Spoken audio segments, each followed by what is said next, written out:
ഉൽപ്പത്തി അദ്ധ്യായം 47.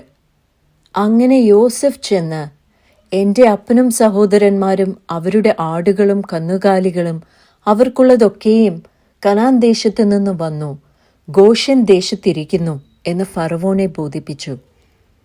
പിന്നെ അവൻ തൻ്റെ സഹോദരന്മാരിൽ 5 പേരെ കൂട്ടിക്കൊണ്ടു ചെന്ന് ഫറവോന്റെ സന്നിധിയിൽ നിർത്തി.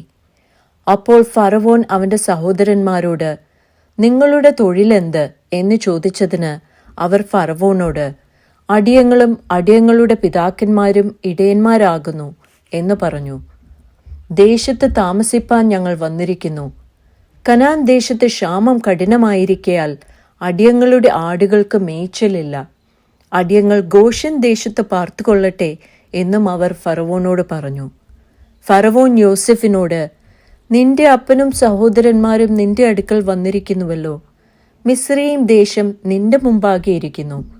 ദേശത്തിലേക്കും നല്ല ഭാഗത്ത് നിന്റെ അപ്പനെയും സഹോദരന്മാരെയും പാർപ്പിക്ക. അവർ ഗോഷ്യൻ ദേശത്ത് തന്നെ പാർത്തുകൊള്ളട്ടെ.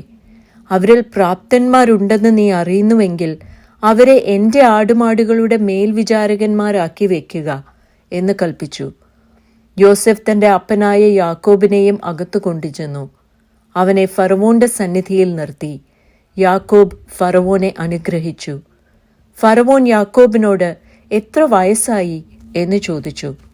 യാക്കോബ് ഫറവോനോട്, എൻ്റെ പരദേശ പ്രയാണത്തിൻ്റെ കാലം 130 സംവത്സരമായിരിക്കുന്നു. എൻ്റെ ആയുഷ്കാലം ചുരുക്കവും കഷ്ടമുള്ളതും അത്രേ.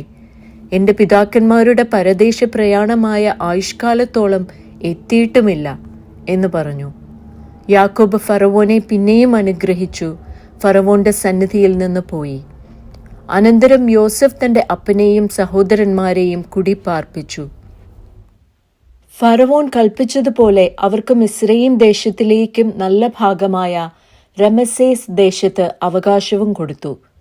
യോസെഫ് തന്റെ അപ്പനെയും സഹോദരന്മാരെയും അപ്പന്റെ കുടുംബത്തെയൊക്കെയും കുഞ്ഞു കുട്ടികളുടെ എണ്ണത്തിനൊത്തവണ്ണം ആഹാരം കൊടുത്ത് രക്ഷിച്ചു.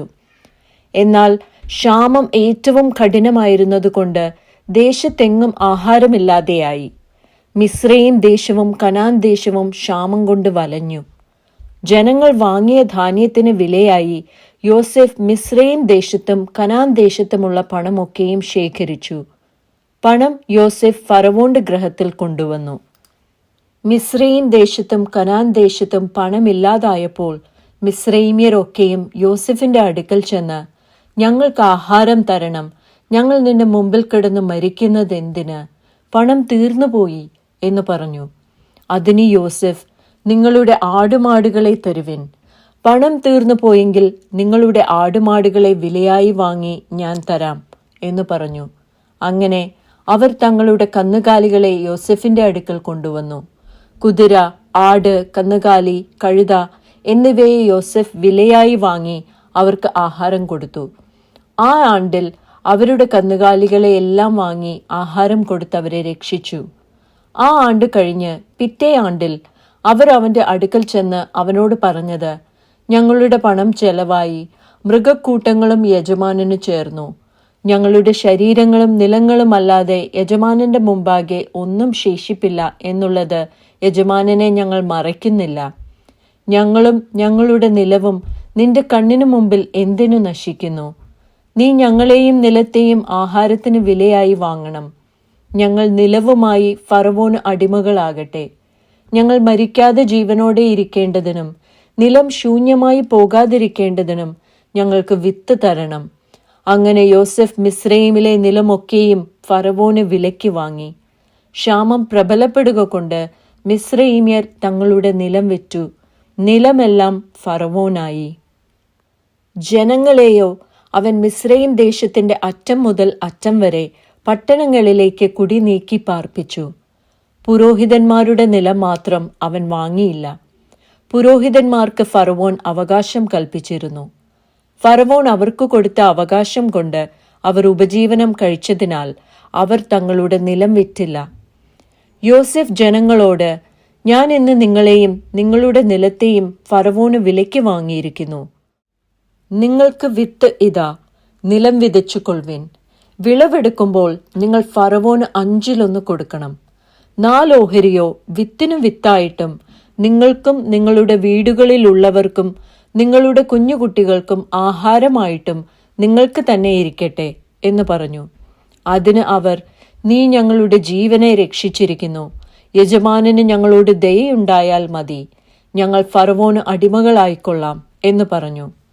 1/5 ഫറവോന് ചെല്ലണം എന്നിങ്ങനെ യോസെഫ് മിസ്രയീമിലെ നിലങ്ങളെ സംബന്ധിച്ച് വെച്ച ചട്ടം ഇന്നുവരെയും നടപ്പാകുന്നു. പുരോഹിതന്മാരുടെ നിലം മാത്രം ഫറവോന് ചേർന്നിട്ടില്ല. ഇസ്രയേൽ മിസ്രയീം രാജ്യത്തിലെ ഗോഷ്യൻ ദേശത്ത് പാർത്തു. അവിടെ അവകാശം സമ്പാദിച്ച് ഏറ്റവും സന്താനപുഷ്ടിയുള്ളവരായി പെരുകി വന്നു. യാക്കോബ് മിസ്രയീം ദേശത്ത് വന്നിട്ട് 17 സംവത്സരം ജീവിച്ചിരുന്നു. യാക്കോബിന്റെ ആയുഷ്കാലം ആകെ 147 സംവത്സരമായിരുന്നു. ഇസ്രയേൽ മരിപ്പാനുള്ള കാലം അടുത്തപ്പോൾ അവൻ തന്റെ മകനായ യോസെഫിനെ വിളിപ്പിച്ച് അവനോട്, നിനക്കെന്നോട് കൃപയുണ്ടെങ്കിൽ നിന്റെ കൈ എന്റെ തുടയിൻ കീഴിൽ വയ്ക്കുക. എന്നോട് ദയയും വിശ്വസ്തതയും കാണിച്ച് എന്നെ മിസ്രയീമിൽ അടക്കാതെ ഞാൻ എൻ്റെ പിതാക്കന്മാരെ പോലെ നിദ്ര കൊള്ളുമ്പോൾ എന്നെ മിസ്രയീമിൽ നിന്ന് എടുത്തുകൊണ്ടുപോയി അവരുടെ ശ്മശാന ഭൂമിയിൽ അടയ്ക്കണം എന്നു പറഞ്ഞു. നിന്റെ കൽപ്പനപ്രകാരം ഞാൻ ചെയ്യാം എന്ന് അവൻ പറഞ്ഞു. എന്നോട് സത്യം ചെയ്യുക എന്ന് അവൻ പറഞ്ഞു. അവൻ സത്യവും ചെയ്തു. അപ്പോൾ ഇസ്രയേൽ കട്ടിലിന്റെ തലയ്ക്കൽ നമസ്കരിച്ചു.